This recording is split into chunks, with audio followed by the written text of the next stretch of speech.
Hello, Laura. Thanks so much for joining us on the show today. Why don't you just introduce yourself? My name is Laura Warfel. I live in St. Louis. I have been a widow for 17 years, and that was something I never expected to say about myself. A lot of people are surprised when they find out that I'm a widow because people tend to assume that everybody's married, everybody's part of a couple. The younger you are, the more unusual it is. I was 48 when my husband passed away. That was pretty unusual for people, and people didn't really know how to handle that, and I really didn't know how to handle that either. I kind of thought of myself as a wife in waiting, and I just figured the next man would come along and God would send him to my front door and we'd live happily ever after, but that really hasn't happened. And I think God had something more that he wanted me to do besides starting a new relationship and starting a new family. What that turned out to be, I discovered because of Jon Acuff. He came to my workplace and did a presentation and told us that it's never too late to start. And I had thought pretty much my life was over at that point. But I began to explore what might be the thing that God might want me to start. I went to John's Start conference, and he had a big on switch by the front door, and to remind everybody, it's time to start, time to turn on the next thing in your life. So while I was at the conference, I was praying about, God, what is it? Why am I here? What is it that you want me to start? And one night in my hotel room, I was there by myself. He laid it all out for me, and I wrote it down in my journal. I still have the journal. I have to look back at it every once in a while just to encourage myself again. And the next day I went up to Jon and I told him, here's what I'm starting. So that was kind of the beginning of More Than a Widow. Oh, I've never met Jon, but I surely appreciate. I've read those books. A book, of course, amply titled Start, and he's Right. got another one called Finish, right? So you're in the process between those. But you've formed an organization called More Than a Widow. And what a beautiful start and a beautiful story of God taking something really hard and tragic in your life, but moving you to a place to be able to start this organization, to use your experience to encourage others. And so why don't you tell me the real nuts and bolts, the mission and the vision statements that you have created for More Than a Widow? Give me the elevator pitch. More Than a Widow is designed to provide encouragement, hope, and resources so that no widow ever has to walk alone. Every widow, regardless of age or circumstances, has and deserves the support she needs to explore what her now, I used to say new normal. That doesn't really work so well anymore. Now I say the now normal. The now And normal. so to Yeah. explore her now normal and continue living her life to the fullest. So that's my mission. That's my vision. Wow. Wonderful. And, as that, I certainly, working as a pastor now and having family members and those in our church which have gone through the death of a spouse, we sometimes make some assumptions. But what are those assumptions about widows that you could kind of blow up right now? Some assumptions that we might make about widows that you have absolutely come to tell us that are not true. I think the ones that have been most surprising to me, many people believe that all widows are receiving a government subsidy. And here, of course, I'm talking about the United States because that's where I live. I know widows worldwide, over half of the widows in the world are living in poverty. So in our United States context, most people believe that widows are receiving a government subsidy. and other forms of support, and that they have no financial worries. And that is not true for many widows. Some widows do, inherit a pension or a life insurance policy or something and are able to live really comfortably for the rest of their lives. But many widows, and especially the younger you are, the more difficult it is sometimes to have that financial support that you need. So many widows are the working poor, and they're making it, especially if they have children, they're making it from paycheck to paycheck, and that's the reality for many widows. Another assumption is that people want to help widows, and in my experience, they might say that, but when it actually comes to the actual help, people are often reluctant to get involved with a widow's situation. Widows are perceived to be many times, and here, obviously I'm generalizing, but many people perceive widows to be overly needy, overly clingy, overly dependent.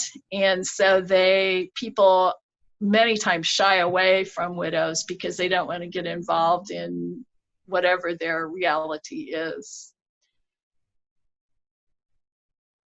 Some people believe that people who were friends of a widow's husband or friends with them as a couple will continue to be friends with that widow. Many times that is not the case. And there are many reasons for that, but a lot of times people are just afraid of getting too involved in that widow's situation. And so here you can just see the picture here. So here you have a woman who is financially insecure, a woman who has very little help and has lost many of her friends. So, and a lot of times that happens really quickly after the husband's passing, all of those things. So a lot of widows that I meet will say they want to give up. Their life is over. They've lost their best friend. Their life is a mess, and they're done. Yeah. And that's the really, really sad stories I hear a lot on my More Than a Widow page. Yeah, and there's a bit of hopelessness in each of those three categories that I think we need to reconfigure or reconsider as we meet people.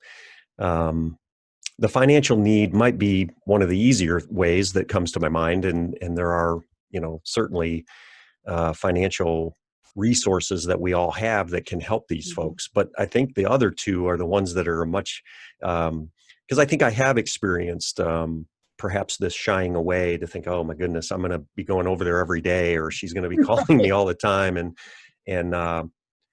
but how could you coach a pastor here or someone that does know someone in that situation? It's a team effort, I would assume, so that you would help people by getting them to resources they need rather than being that only sense of need, right? I can't be the only person that you call, if I'm going to start to minister to you. So, let's flip that now. What are some of the surprises that you've discovered in working as widows transition into this new now normal, as you've called it? What are the surprises that perhaps you've learned? I think the two biggest surprises for me were that widows want to stay in the background.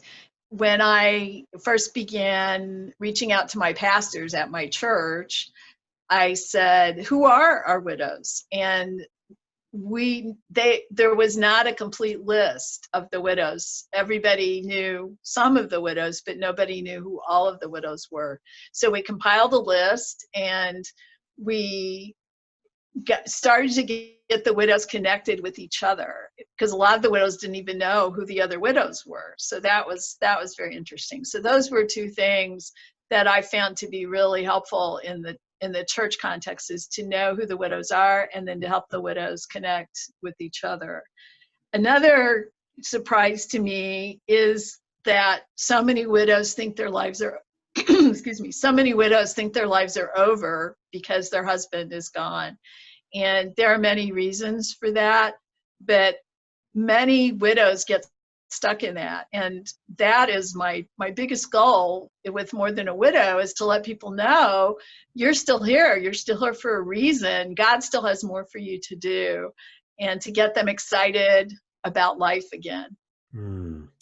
I noticed in your bio information that you're a Strengths Finders fan, and are you using that as perhaps as a tool to inspire and to get some folks? Why don't you talk about personality assessment and self-discovery, and how you might work with a woman, a widow, to kind of find herself and to feel inspired by that? Is that how you've done that? Well, they're different contexts. When I first started More Than a Widow, my vision was that it was going to be something in my church, and I was going to visit with people, and we were going to have Bible studies together, and we were going to connect. And that's really not where God sent me first. First, God sent me to social media, and I resisted Mm, tremendously starting a ministry on social media. I thought I was being lazy and not really doing the right thing that you were supposed to do for ministry. But God made it very clear to me that that's where I was going to find my audience. And it was definitely true. And so on my Facebook page, I've connected with so many wonderful women, so many different types of women. And my number one strength is connector. And that's really been the opportunity for me to connect with the widows and help the widows connect with each other on Facebook. Later, I did begin a ministry at my church. We did a Bible study. We had some dinners and luncheons and gatherings. And then it just kind of came to a natural end, which was real interesting to me. So I think the most important thing is to follow God's leading, because sometimes if we try to force what we want or what we think is right or what the world is telling us is right, sometimes we just come to the end of ourselves and we don't know where else to go. But if we follow God, He's going to take us where He wants us to go. hmm Yeah, and especially working with a person, you have to be patient and allow that individual to, I think, lead the process one step at a time. And so, you know, um, if you had a blank slate at a church, like the sketch out what a ministry might look like for, in your recommendation to a church that would like to do a better job or improve the services, or what I'm thinking of, a lot of our help, I think, in the kingdom, it is, it's informal. And so it may be, oh, I know this person or my neighbor or a lady at our church. I'll go help, but I don't know that it's ever institutionalized. And I think what you've done is you've created an Mhm. institution, or an organization, I guess I should say, that would help us to institutionalize, to formalize, to maybe structure a ministry. And so again, I'm asking a big question, but what would that big blank slate, where would you start? Here you are, you're talking to a young pastor. I would, let's say I would want to implement something to get started with this. Coach me through the broad strokes, the sweeping strokes of what that ministry looks like. Well, I was really blessed that my church came alongside me when I started More Than a Widow, and they allowed me to really experiment with some different ways to reach widows, and also partnered with me when I discovered a way to reach widows here. Let's go for it. And they came alongside me for that too. So it was really a wonderful experience. Of course, that was pre-pandemic. So little did I know, when God told me this has to start on social media, that I think now that was the reason, when I look back, that He knew this was coming, and He knew how important those connections were going to be when we can't really get together in person very easily. A couple of things that I highly recommend to churches is, number one, get the widows connected with each other Hmm. in some way, because a lot of a lot of widows tend to isolate, and they tend to think I'm the only one who's a widow. And so those are two really important myths that you can bust right away just by helping widows get together with each other. The other thing is to reach out to widows and offer specific help. And what our deacons did at my church, they just simply sent a letter to all the widows, and they said, here are some problems that we think you might be struggling with: technology, home repairs, car repairs. So those were our three areas that we knew a lot of widows struggle. And then they said, we have people available in each of those areas to help you find the resources that you need. And we're not going to come out and change your oil for you, but we'll help you find the resources that you need. If you need help with your computer, we'll help you with that. If you need help with, budgeting, we'll help you with that. So just basically identified what we knew the challenges probably were for most widows. I have to say, we didn't get a huge response to that, but the best response we got, one widow wrote us back, and she said, thank you. I don't know if I will ever need any of these services, but I so appreciate that you reached out to me and let me know that they're available. And she was responding to the fact that somebody cared. Yeah, and we can be a safety net if she needs it. Right. A safety net that maybe her spouse certainly probably was. Yeah. Right. So I see two categories here that you've kind of identified. One is that financial and very practical need on a day-to-day, if they're a homeowner or if they own their own vehicle, and, we all have life, and things happen. And especially when they were married, perhaps the gentleman was in charge of some of that kind of stuff. And so we could help them from that standpoint in the financial sense. But you've also brought up the idea of the social aspect of it, and that, you were friends with this couple and then he died and now you're not friends with him anymore. And boy, we need to try to fill that gap, and getting them together with each other, providing them space and opportunities. And that can be a huge blessing. And let me just say, I think that's exactly what your Facebook group is, right? And folks could search for that on Facebook, More Than a Widow. And tell us some of the interactions that the beauty of that interaction on Facebook. How has that been a blessing to you? I think the variety of women, the variety of ages, variety of locations, variety of circumstances has opened my eyes even wider to what it's like to be a widow. The youngest widow I've come in contact with was 23. The longest widowed person, she'd been widowed for over 30 years, that I was aware of, that she shared openly with us on the page. So just the variety of challenges, the variety of needs, the variety of speed that people work through their process of healing is different.